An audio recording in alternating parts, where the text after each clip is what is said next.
Hello दोस्तों, मैं श्लोक कुमार, माय चैनल श्लोक क्लासेस।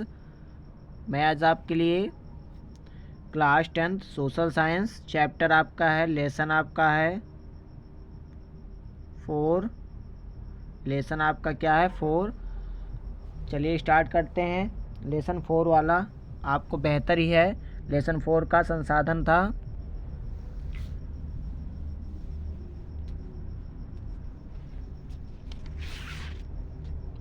संसाधन एवं विकास था चैप्टर।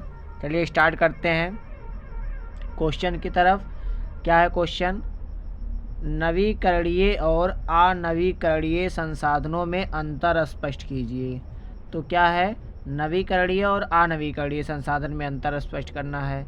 तो नवीकरणीय क्या होता है? वह संसाधन जिन्हें भौतिक, रासायनिक या यांत्रिक प्रक्रियाओं द्वारा नवीकृत या पुनः उत्पन्न किया जा सकता है, तो क्या कहलाता है? नवीकरणीय कहलाता है। जैसे कहने का इसका मतलब यह है कि जिसको हम पुनः या दोबारा उत्पन्न कर सकते हैं वो नवीकरणीय कहलाता है। जैसे क्या होता है? पवन ऊर्जा, सौर ऊर्जा, ये क्या होता है? नवीकरणीय। तो आपको नवीकरणीय समझ में आया कि जिसको मैं पुनः उत्पन्न कर सकता हूँ वह क्या कहलाता है? नवीकरणीय कहलाता है। अगला क्या है आपका? अनवीकरणीय। अनवीकरणीय किसे कहते हैं उसको देखते हैं। अनवीकरणीय वह होता है जिसको मैं पुनः उत्पन्न नहीं कर सकता हूँ। जैसे क्या कि आपको कई साल लग जाते हैं उसको निकलने बनाने में, तो ये प्राकृतिक होता है। अनवीकरणीय क्या होता है? प्राकृतिक होता है। जैसे इन अनवीकरणीय क्या होता है? इन संसाधनों का विकास एक लंबे भूवैज्ञानिक अंतराल में होता है। खनिज और जीवाश्म ईंधन द्वारा या जीवाश्म ईंधन इस प्रकार के संसाधनों के उदाहरण हैं।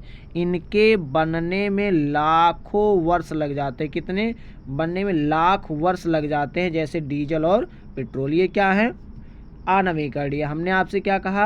अनवीकरणीय क्या होता है? जिसको लाखों वर्ष बनने में लग जाते हैं, जैसे पेट्रोल, डीजल, ये सब अनवीकरणीय होता है। और नवीकरणीय होता है जो जिसको हम पुनः प्राप्त कर सकते हैं तुरंत।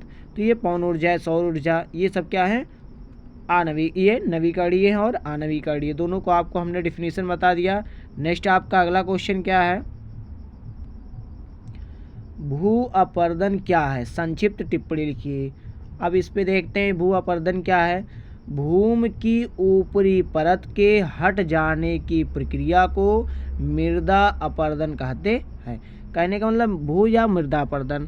कहने की ये आशा है कि जैसे कहने का मतलब ये भूमि की जो ऊपरी परत होती है, जैसे इसको जोत देते तो जो ऊपरी परत होती है वह हट जो जाए उसी को क्या कहते हैं? मृदा अपरदन कहते हैं। क्या कहते हैं? मृदा अपरदन। फिर क्या बोला है?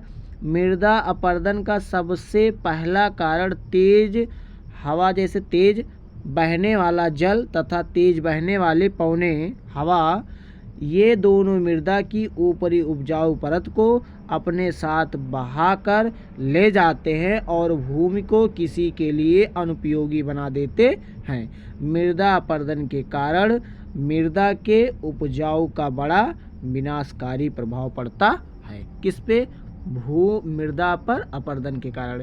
कहने का मतलब यह होता है कि जैसे आपको मान लीजिए भूमि ये है, पवने आई या जल आए तो इसको यहाँ की मिट्टियों को बहा करके लेके चली गई, तो यहाँ की उपजाऊ क्या हो जाती है? खराब हो जाती है। तो आपको समझ में आया? जैसे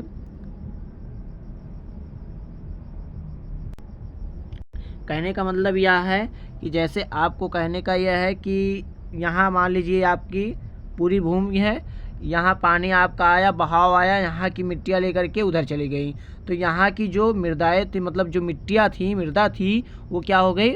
उपजाऊ नहीं हुई। तो यहाँ क्या हुआ? भू अपरदन हुआ। यहाँ की मिट्टी क्या हो जाएगी? खराब हो जाती है। नेक्स्ट आपका अगला क्वेश्चन क्या है?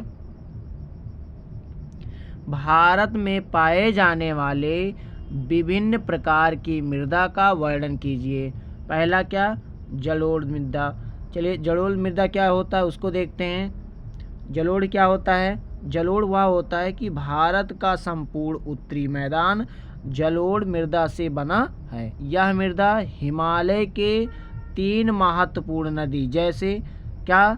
सिंधु, गंगा और ब्रह्मपुत्र नदी द्वारा लाए गए निक्षेपों से बनी है, जिसे क्या कहते हैं, जलोढ़ मृदा कहते हैं। जलोढ़ मृदा क्या होती है, जैसे रेत सिल्ट मृदा को विभिन्न अनुपात में पाए जाते हैं, क्या, जलोढ़ मृदा। चलिए अगला क्या है, काली मृदा। काली मृदा के बारे में चलते देखते हैं। जो काली मृदा होती है इसका रंग हमेशा क्या होता है, इस मृदा का या इन मृदा का रंग काला होता है। क्या होता है, इन मृदा का रंग काला होता है। इन्हें एक चीज़ और नाम जानते हैं, क्या, इन्हें रेगर मृदा भी कहा जाता है। किसको, काली मृदा को रेगर मृदा भी कहा जाता है। और काली मृदा कपास की खेती के लिए उचित समझी जाती है। किसकी, काली मृदा जो होती है कपास की खेती के लिए उचित समझा जाता है।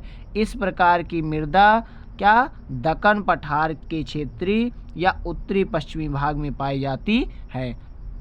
किस, जो दक्कन पठार हैं, जैसे मान लीजिए महाराष्ट्र की तरफ, मध्य प्रदेश की तरफ, छत्तीसगढ़ के तरफ, ये सब कौन से पठार होती हैं, दक्कन पठार। तो इधर ही ये कौन सी मृदा पाई जाती है, काली मृदा पाई जाती है। नेक्स्ट आपका अगला क्वेश्चन क्या है, नेक्स्ट आपका है लेटेराइट मृदा। अब लेटेराइट मृदा के बारे में देखते हैं। जो लेटेराइट मृदा होती है यह उच्च ताप और अत्यधिक वर्षा वाले क्षेत्र में विकसित होती है। कौन सी मृदा, लेटेराइट मृदा।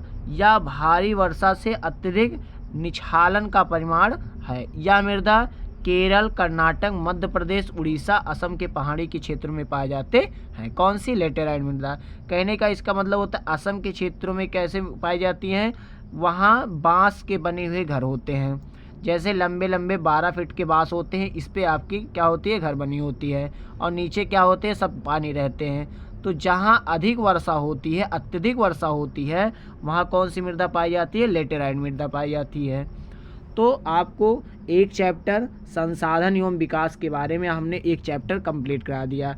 इसका आपको मैंने इसके पहले विकल्प दिया था, विकल्प वाला सब विकल्प आपको करवा दिए थे इस चैप्टर से, लेसन 4 से, जो कि आपका भूगोल से आता है, भूगोल से आता है ये चैप्टर। तो आपको न्यूमेरिकल्स और थ्योरी दोनों हमने आपको कंप्लीट करा दिए। तो चैनल को लाइक, सब्सक्राइब, शेयर ज़रूर करिए।